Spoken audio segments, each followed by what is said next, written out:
What's up, guys? It's Flying with Doug. Exciting day. Dayton officially landed Emil Latang. I put out the YouTube video early yesterday before the official commitment. As you can see, I stole his picture. I love these commitment pictures that Dayton's doing. I think they're just really badass. But exciting news. Dayton finds a big man, and that's something that a lot of us were thinking they were lacking. So now the big man situation at UD, we've got Zed Key, who is most likely going to be the starter at Dayton. That makes the most sense. Coming over from Ohio State. I know people have some question marks about Zed Key. I do too, but I think moving down, I know for some of us that is crazy to say, but moving down from the Big Ten to the A-10, I do think his style of play, his physicality, his ability around the basket is going to only be better. Like, I feel like it's going to be amplified with him in the A-10, and I do expect him. I know he's never been the lead horse, the go-to guy, but I think Zed Key's going to have a really big year. Just a bold prediction to start the year. I think he's going to average 13-9, 13-8, somewhere in there for Zed Key. So I am very excited about him.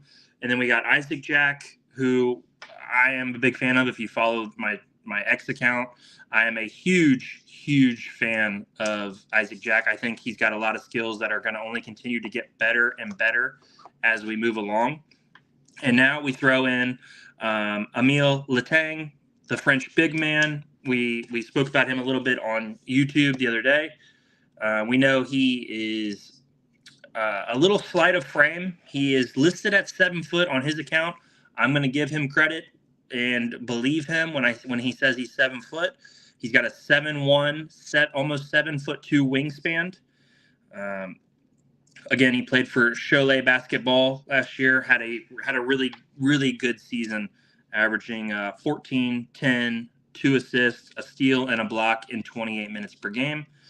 His style of play is definitely going to be interesting because we have Zed Key, who's going to probably be in the paint, and I think this is a good opportunity to see some minutes with Santos at the 3 and Latang at the 4 and see if he can stretch the floor. He likes to shoot the threes. He has a very nice stroke based on some of the highlight packages and stuff we've seen. I highlighted that in the YouTube video yesterday. A nice set jump shot. So I am looking forward to him potentially getting some minutes early if he can put on some strength. Like I said, sleight of frame, but great looking jump shot, and that's exciting for me.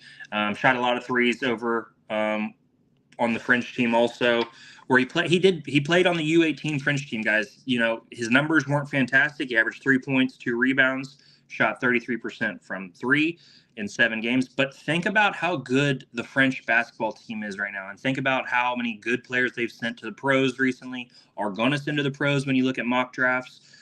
It's not an easy team to play on for sure. So, super excited. Emil Latang signs officially today.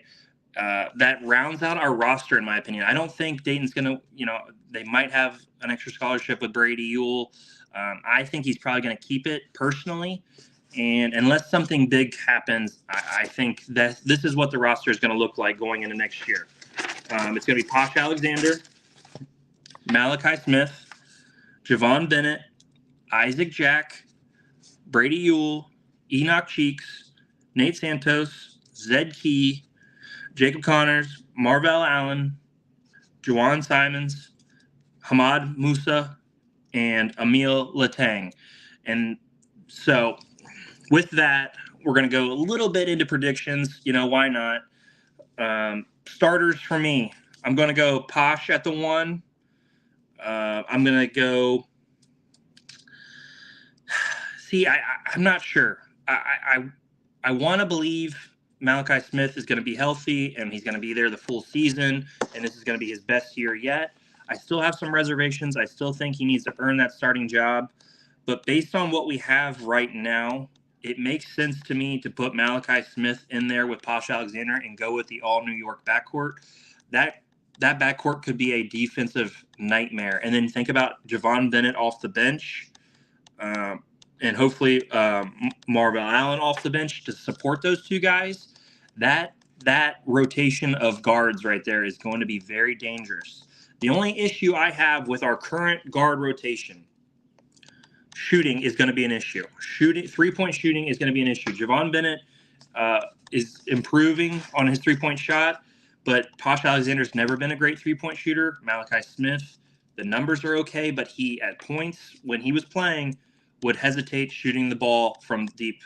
That does worry me. We haven't seen Marvell Allen at this level. We know he's could potentially injured. I don't want to, break anybody's news or break anything like that, but a couple sources have mentioned that he could be injured right now or recovering from another injury.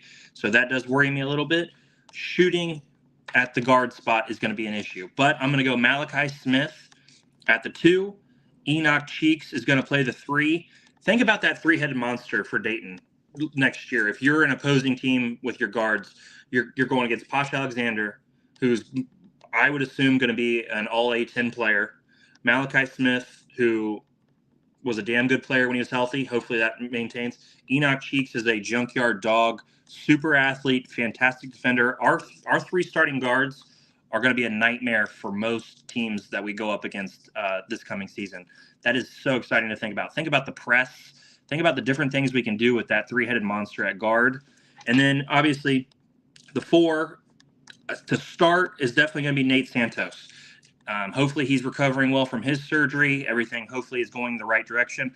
I'm personally glad to have Nate Santos back. Nate Santos is a really good player, and I think people kind of forget, because there was some inconsistency, but that's his first year of getting real minutes, playing real important games, and it definitely is a change. When you don't play a lot, it takes time. So I think this year Nate Santos is going to be a really damn good player. He's our best shooter for sure. Hopefully he can keep that up, keep that percentage up. I'm hoping he can be 36, 37% on a little bit higher attempts. I would like to see just a little bit more of 3-point attempts from him and him attacking from the wing. I think he's good enough to play small forward. I want to see Nate Santos at points in the season play small forward. Move Cheeks to the 2, Posh at the 1. I've said this forever. Go big sometimes. So one in the lineup I would like to see, I know I'm kind of going all over. Posh at the 1, Enoch at the 2, Santos at the 3, and then if you want to try Connors at the 4 for shooting and stretching the floor, and then Zed Key at the 5. Or if you don't want Connors at the 4, let's try our newest recruit, Emil Letang. I think he could be good. And that's also, now I'm going to bring up our other recruit we just signed a couple weeks ago, Hamad Musa, who is projected on some sites to go in the first round of the 2025 draft. If Hamad Musa comes to Dayton and is fantastic, this completely changes the ceiling of Dayton. Dayton could, if he's as good as they say, Dayton could find their way back into the top 25 next year, and we could see Hamad Musa playing major minutes. Picture a lineup: Posh Alexander, Enoch Cheeks at the 2, Hamad Musa at the 3, Nate Santos at the 4, Zed Key at the 5. Potentially, that could be an insanely good lineup. Again, this is all hyperbole. We're in the middle of the summer, guys. I'm just excited. The recruiting's going well. We're finally got the roster locked down. I'm just kind of spinning my wheels here on different lineups. But again, back to my starting lineup prediction. Posh, Malachi Smith, Enoch Cheeks, Nate Santos, Zed Key at the 5.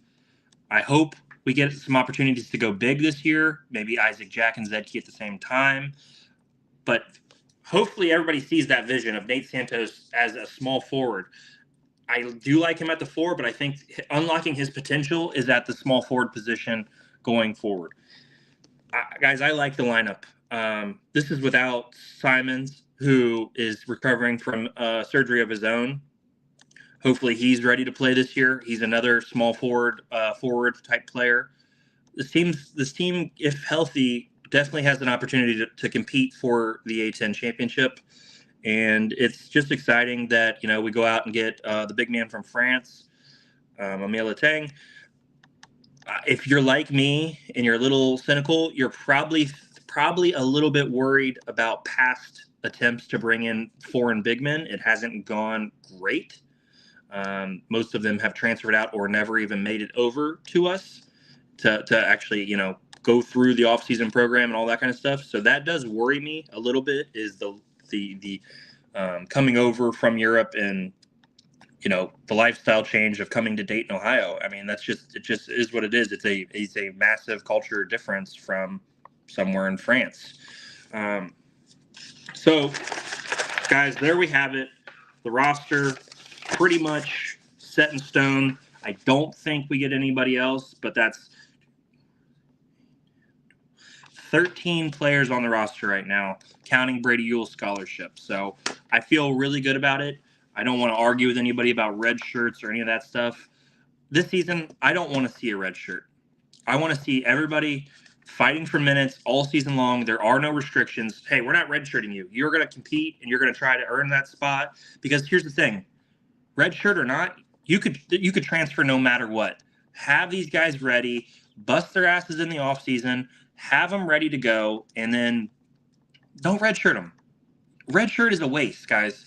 They could transfer either way. Let them be on the roster. Let them dress for the games. Let them be ready. I hope we are healthy this season. I hope we get healthy this off season and are ready for when the season starts, because I believe this roster has the potential to win the A10 and potentially be ranked if some of the players live up to their potential and exceed their potential. I'm excited to get back out there, guys. This has been Flying with Doug. I will see you guys on Twitter. I'm venturing into Facebook. Facebook is a wild, wild place. A lot of interesting opinions on Facebook, but I'm going to go in there and mix it up with those folks too. If you guys need anything, hit me up in my DMs. If anybody wants anything promoted on here, call me, man. Email me. Flying with Doug. I'm easy to find. I will see you guys next time. Go Flyers.